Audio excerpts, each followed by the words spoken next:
Everyone, welcome to law spirits. I hope you are doing well.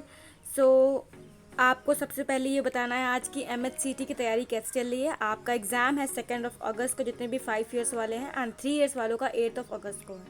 And in case अगर ख़राब चल रही हो तो आप मुझसे हेल्प ले सकते हैं इंस्टाग्राम या टेलीग्राम पे, and even you can drop your comment in comment section. मैं तुरंत रिप्लाई करने की कोशिश करूँगी। ओके तो आज इस वीडियो में हम डिस्कस करने वाले हैं जून 2022 के करंट अफेयर्स के बारे में।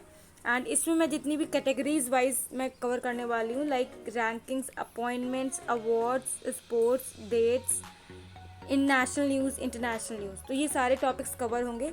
तो प्लीज़ इस वीडियो को लास्ट तक देखिएगा। And before proceeding further, please like and share this video and subscribe to my channel. Talk about rankings and indexes. तो यहाँ पे पहला क्वेश्चन हमारा है, what was India's rank in environmental performance index 2022।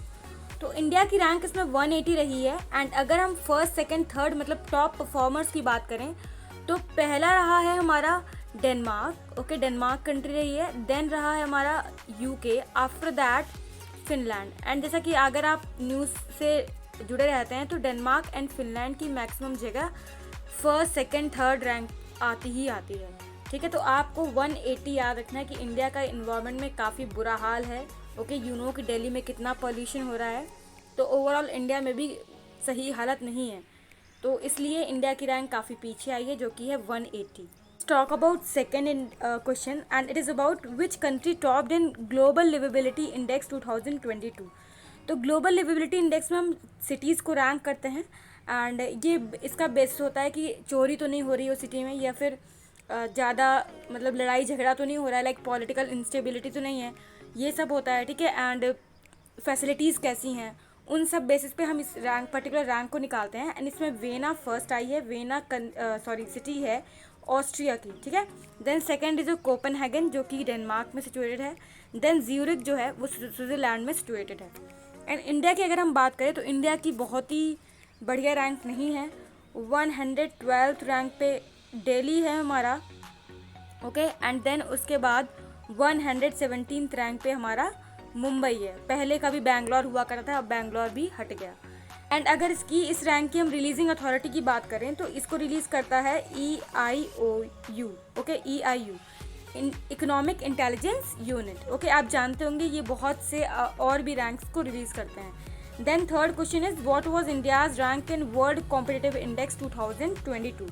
मतलब इंडिया हमारी ग्लोबल लेवल पे कितनी कॉम्पिटिटिव है और सब कंट्रीज़ के कंपैरिजन में कैसा परफॉर्म कर रही है, उस पर्टिकुलर बेसिस पे ये रैंक बनाई जाती है। एंड इंडिया की रैंक 37 आया है।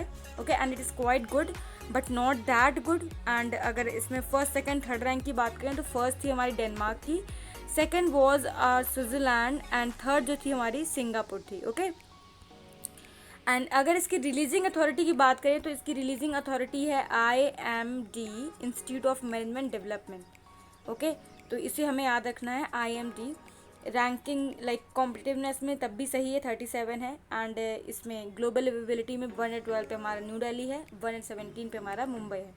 ओके, इन्वायरमेंटल में काफ़ी लो रैंक है हमारी, जो कि है 180। इसे हमें पता है, मुझे याद, आप लोग याद रख लेंगे। Then next let's talk about the recent appointments. तो रिसेंट अपॉइंटमेंट्स हैं, फर्स्ट है हमारा, who is India's permanent representative for UNSC, United Nation Security Council. ये एक ऑर्गेनाइजेशन है जो पूरे जितने भी यूनाइटेड नेशंस के मेंबर्स होते हैं उनके लिए बना है, उनकी सिक्योरिटी के लिए बना है।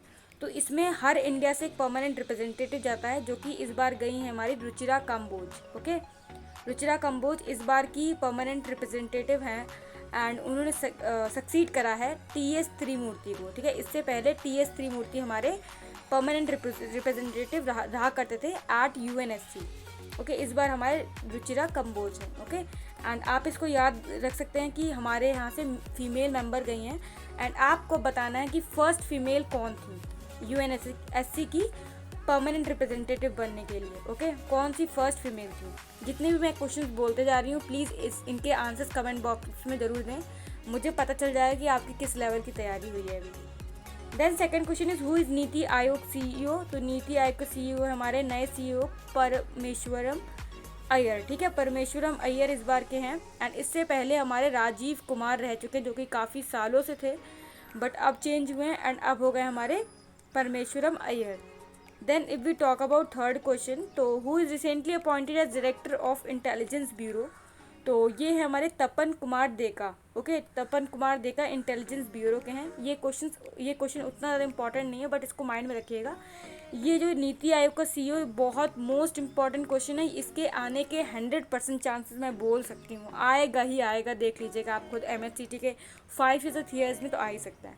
एंड ये भी काफ़ी ज़्यादा इंपॉर्टेंट है, but this is way too much important. Okay, then हम आते हैं इंपॉर्टेंट अवार्ड्स पे। तो अवार्ड्स की बात करें तो इतने खास अवार्ड्स इस बार इस महीने में नहीं मिले थे, जून महीने में, अब तो जुलाई आ गया है।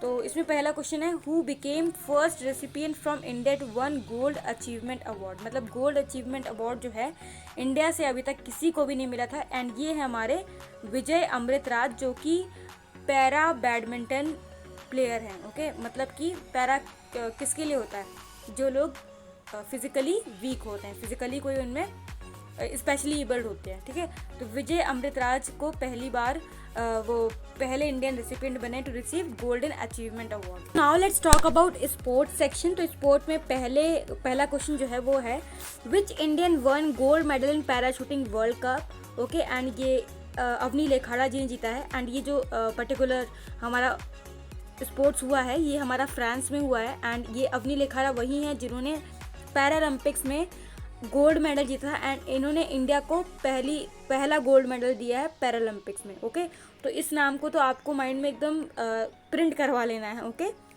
तो मुझे पता है कि आप लोगों को पता होगा। And then second question is, which edition of Khelo India youth games held this year.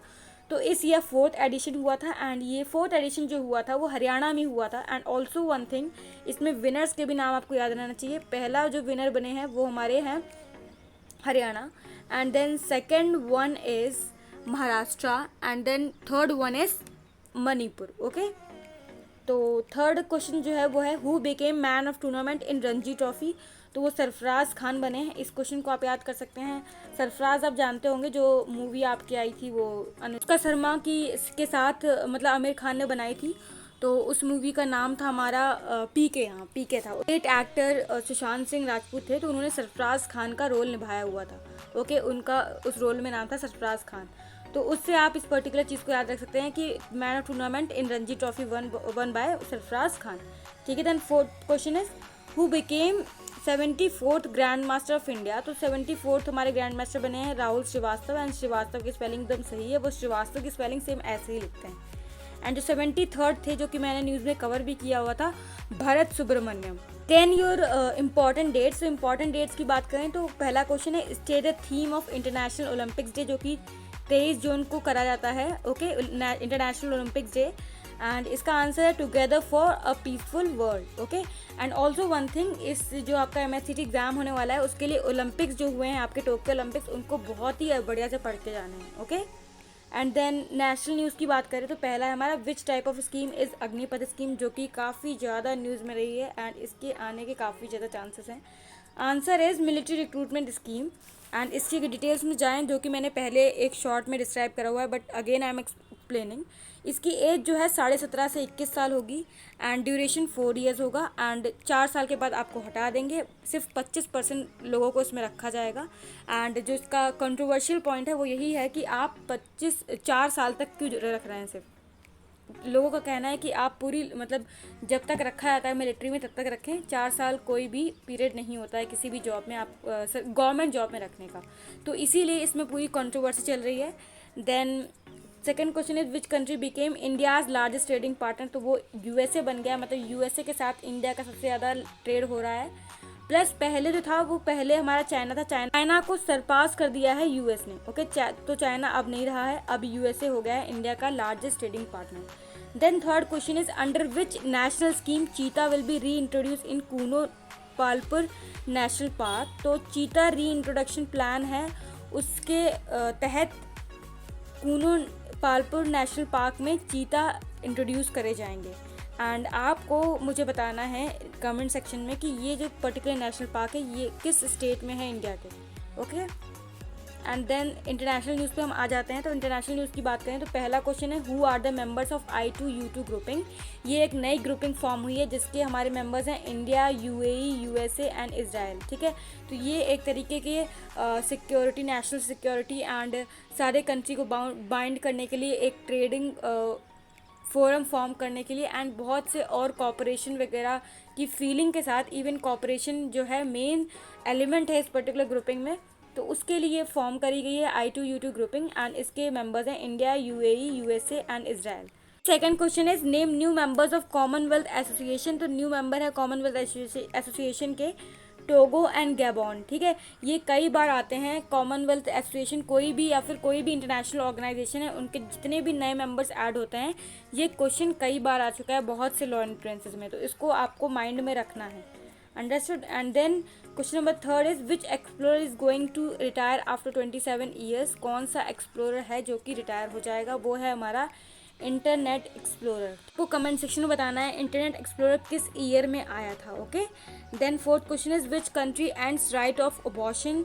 किसने एंड करा है, तो वो USA है जिसने एंड कर दिया है एंड इन्होंने 1973 में इस पर्टिकुलर राइट को लीगलाइज कर लिया था। ओके, हम लोग कहते हैं westernised world, okay, modernised world. तो ये जो USA वगैरह हैं इनको इसीलिए मॉडर्न वर्ल्ड बोलते हैं बिकॉज ये जितने भी लॉज हैं या फिर रूल्स हैं वो काफ़ी पहले वहाँ पे आ गए हैं। Like right of abortion USA में 1973 में लीगलाइज था, अब इसको इलीगलाइज मतलब हटाया जा रहा है। ओके, अब ये राइट नहीं रहेगा कि आप कभी भी अबॉर्शन करा लें। सो नाउ आई होप कि आपको सारे करंट अफेयर्स समझ में आए होंगे एंड जितने भी मैंने इस पर्टिकुलर स्लाइड में क्वेश्चंस बोले हुए हैं प्लीज़ उनका कमेंट सेक्शन में जवाब दें।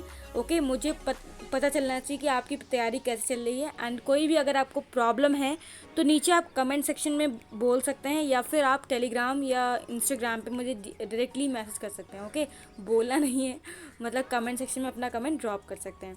I will answer you and MHCT 2022 के लिए जितनी भी प्रॉब्लम्स आपको आ रही हैं आप मुझसे उनके रिगार्डिंग पूछ सकते हैं।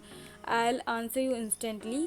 And also one thing, please like and share this video and subscribe to my channel and share this video with all the law aspirants you know जो भी MHCT Law 2022 की तैयारी कर रहे हैं। So thanks for watching, thanks for giving your time, thank you, bye bye.